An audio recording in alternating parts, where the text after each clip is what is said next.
This bulletin is brought to you by Good Morning Vihalia. Enjoy the warmth and indulge in the deliciousness. Good morning, good morning.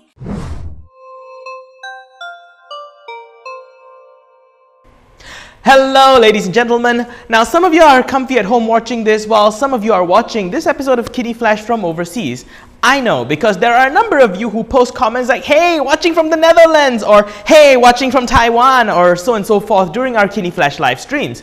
So today, Prime Minister Dr. Mahathir Mohamad is in China. Chances are if you're in China, you're not watching this because YouTube and Facebook are blocked over there. But if you're bothered to find your way around the Great Firewall, then good for you. Now that you're here, the doctor has a message just for you. In response to a question from a member of the audience about what overseas students can contribute towards their country, this is what the doctor had to say. You see a different life. Maybe if you go to a developed country, the condition of life is much better than in Malaysia. You will be tempted to stay there because you want a good life. But a good Malaysian would want to go back and make his country like the country where you study.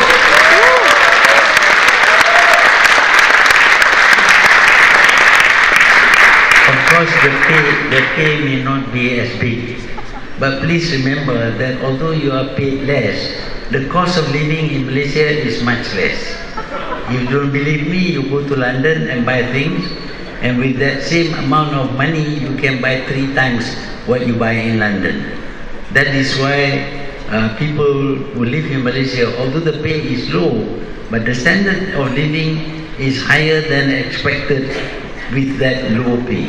So, apart from the pay, one must always remember, you grow up in this country, you benefited from this country, you gain opportunities to study because of your country.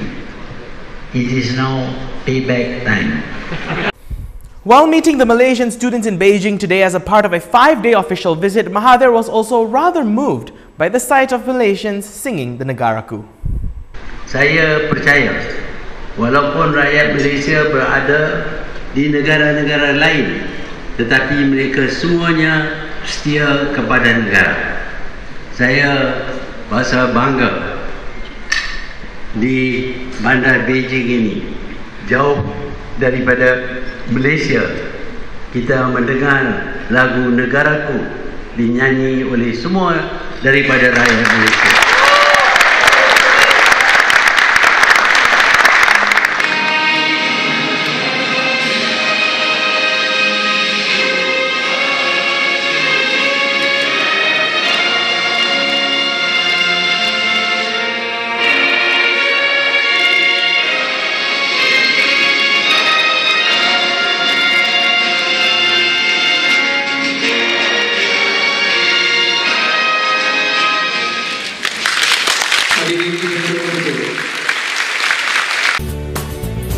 Malaysia's first multi-grains brand. The champion is Good Morning.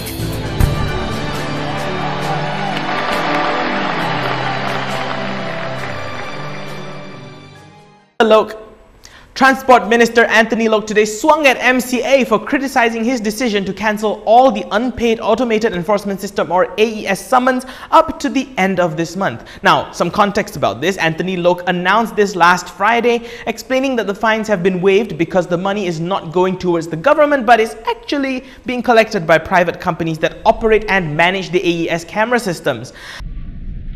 So itu yang kita kata the whole deal was lopsided. Perjanjian ini amat berat sebelah kepada dua syarikat ini, yang menyebabkan kita lihat apabila kita lihat perjanjian ini, apabila saya diberikan taklimat, saya amat marah sekali melihat kepada perjanjian seperti ini ditandatangani. UMNO Vice President Khalid Nordin has called on former Prime Minister Najib Abdul Razak to come clean on what he knows about fugitive businessman Low Taek Joe. In a statement today, Khalid said that it is the responsibility of the former Premier and his family to do so, since the capture of the financier fondly known as Joe Low could finally put an end to the never-ending saga of the 1MDB scandal. He made the call because finding Low could be the key to Najib and his family being able to clear their names that were smeared with allegations relating to the 1MDB scandal. He added that Low's alleged involvement in the multi-billion ringgit scandal involving 1MDB, including the alleged purchase of the luxury yacht, the Equanimity, he is yet to be caught and tried. The Dewan Negara has passed the Sales Bill 2018, one of the 5 bills paving the way for the return of the Sales and Services Tax, or SST. But why is this news? Well, think about it. The Dewan Negara, or the Senate, is controlled by the federal opposition, or Barisan Nasional, the same people that ushered SST out the door in the first place in 2015 in the name of implementing GST. So why the change of heart? Here's BN Senator Khairul Azwan Harun to explain. Hal ini saya nak tekankan, mungkin rakyat tidak begitu mengetahui hakikatnya. Dalam rang undang-undang monetary, dalam perkara 68 Perlembagaan Negara, rang undang-undang yang berhubung dengan kewangan, ianya kalau tidak diluluskan di Dewan Negara, boleh dibawa terus kepada Yang di-Pertuan Agong untuk perkenan dan tanda tangan baginda tanpa perlu dibahas semula. Jadi hal ini kita ahli-ahli senator pembangkang semua mengetahui bahawa itulah hakikatnya. Kalau kita tidak menyokong sekalipun, kerajaan masih lagi berhak dan boleh meneruskan rang undang-undang dan mendapat perkenan Yang di-Pertuan Agong. Maka atas kesedaran itu, dan juga kita juga tidak mahu melewat-lewatkan perkara ini kerana kita sedar kita tidak mahu mengganggu kerajaan dalam soal mengutip pendapatan negara, ya. Kita tahu negara memerlukan pendapatan untuk meneruskan ataupun menguruskan segala macam pentadbiran yang ada. Maka saya lihat hari ini rata-rata senator semua melepaskan dan mengizinkan rang undang-undang ini diterima di Dewan Negara. Jadi tak timbullah isu sama ada siapa banyak yang undi tak. Yang penting Dewan Negara ini telah meluluskan apa impian dan hasrat Pakatan Harapan. The final story for today concerns this yellow apparatus thingy. No, it's not a doomsday device, it's a radiological dispersal device, and chances are it costs more than your car. It is supposed to be used in heavy industry for calibration and testing, but it looks like it won't be doing anything of that sort soon. Why?